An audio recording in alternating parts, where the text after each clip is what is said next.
kita teringat kepada satu hadis di mana Rasulullah sallallahu alaihi wasallam pernah bersabda, "Ya'ti 'alan nasi zamanun ru'asa'uhum kal asad wa wuzara'uhum kaz-zi'ab wa qudatuhum kal kilab wa katsirun nasi yawma idzin kal aghnam."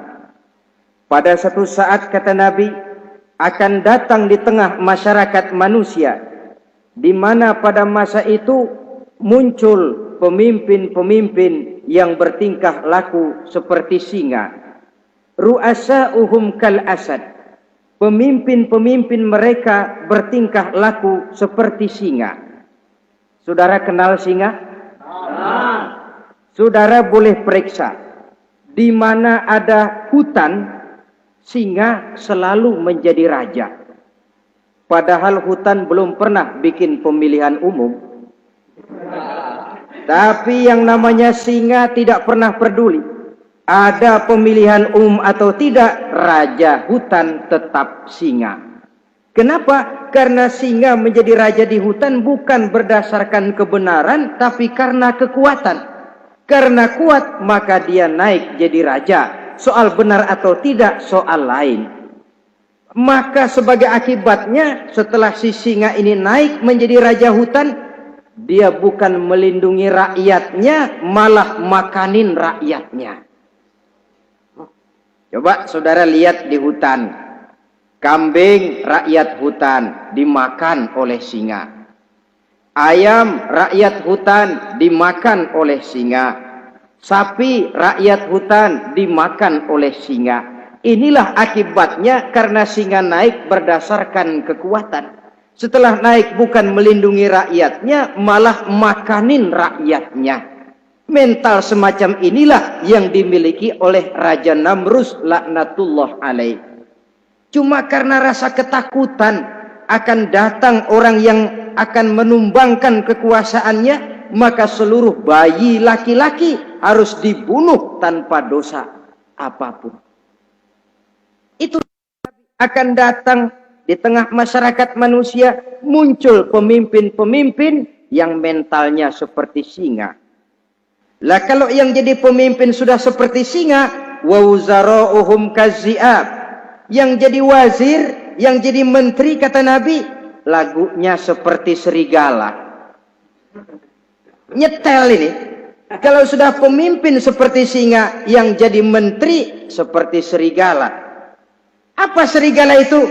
Saudara tahu dalam dongeng anak-anak, serigala itu kan binatang yang paling licik.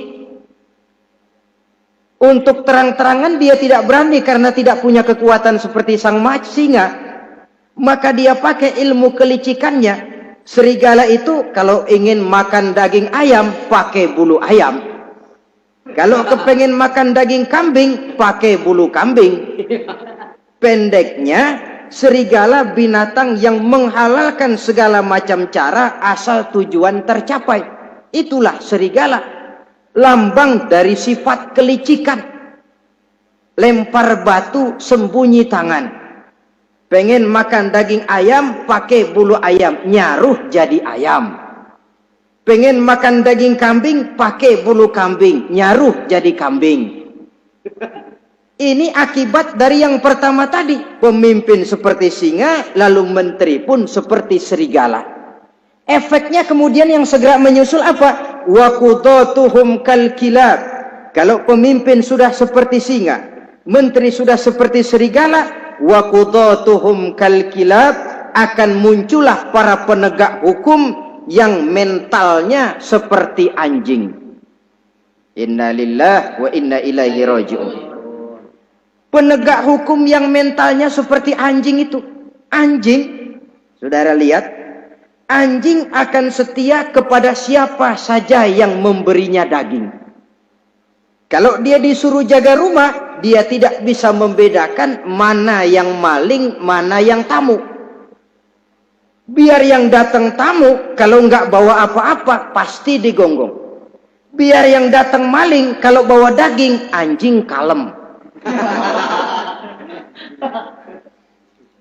Pokoknya siapa yang memberi saya daging, itulah majikan saya. Apa kata majikan saya, itulah yang saya laksanakan. Maka hilang kebenaran hukum, hancur norma-norma keadilan. Oleh karena apa? Oleh karena anjing dapat daging. Lalu dalam kondisi semacam itu, yang jadi rakyat bagaimana? Kata Nabi, wa katsirun nas yauma izin kal aghnam.